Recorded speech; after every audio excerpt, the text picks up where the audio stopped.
I don't know about you, Mr. Monkey, but there's something I just can't stand is cleaning the house. Just awful. Oh, hello, camera one. How are you? I was just talking to Mr. Monkey about what they're doing in that life, cleaning the house. Can't stand it. Now, did you see Anne organizing everybody, responsibilities, duties?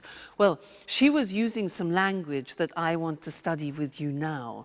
Did you hear these sentences? Jack said, "So what do we have to do?"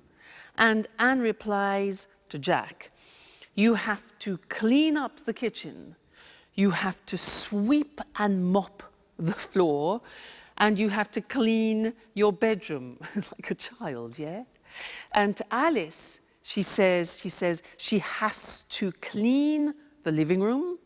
She has to throw all the magazines out. And she has to put the CDs in order, like organize them. And this is the use of the verb have to plus the infinitive, talking about duties and responsibilities. So let's look at other situations using have to. For example, I have a very important responsibility in my life. And you know who that is? Yeah, Suki. You know, it's a great responsibility if you have a dog. Let me tell you about it. For example, I have to take her for a walk at least twice a day. I have to feed her, give her food. What else? I have to keep her company too, because when she's alone, she often barks. You know, barks. Arr, arr, arr, arr, arr, arr. So I have to keep her company. What else? Oh yeah, if I go on holiday, I have to find her kennels. Kennels is like a hotel for dogs, so that she is looked after. So she's a great responsibility. Think of my boyfriend. Now, he's a professional jazz musician, and he has responsibilities. For example, he has to practice at least 4 hours a day. He has to learn new songs. What else?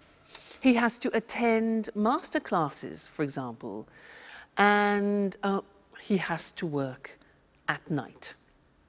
Now, what about you? I'm sure you have responsibilities and duties. What do you have to do?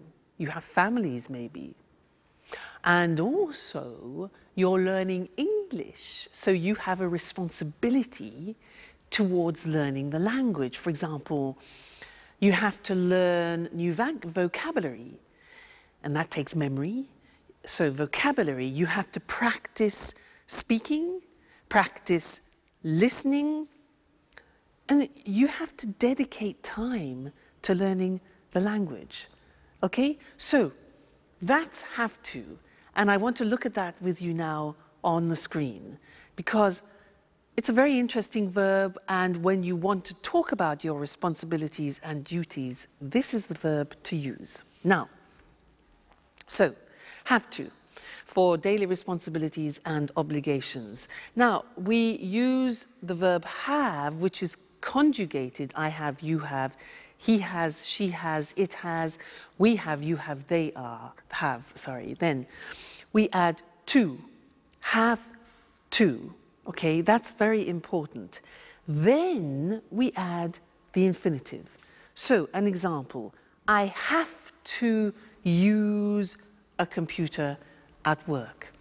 Now, did you hear my pronunciation? I have to. Notice I don't say V, I say F. Have. It becomes have to. Have to becomes in pronunciation have to. Have to. Okay? So, I have to use a computer at work. She has to write a report. Third person has, okay? She has to write a report. He has to answer emails, all right? We have to, we go back to the pronunciation with F, we have to pay taxes, unfortunately. They have to go to meetings, which is sometimes boring. Have to, okay? Duties, responsibilities.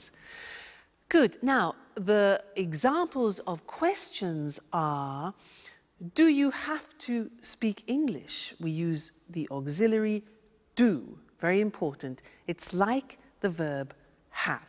So, do you have to speak English? How often do you have to travel, for example? What language does she have to learn? And where do we have to go? So remember, use the auxiliary do and does. So that's have to, when we're speaking about obligations and responsibilities, and we have a lot of them in life, so it's an important verb. Great. Let's go back and see how the cleaning is going. Terrible, Mr. Monkey, cleaning. See you soon. Bye.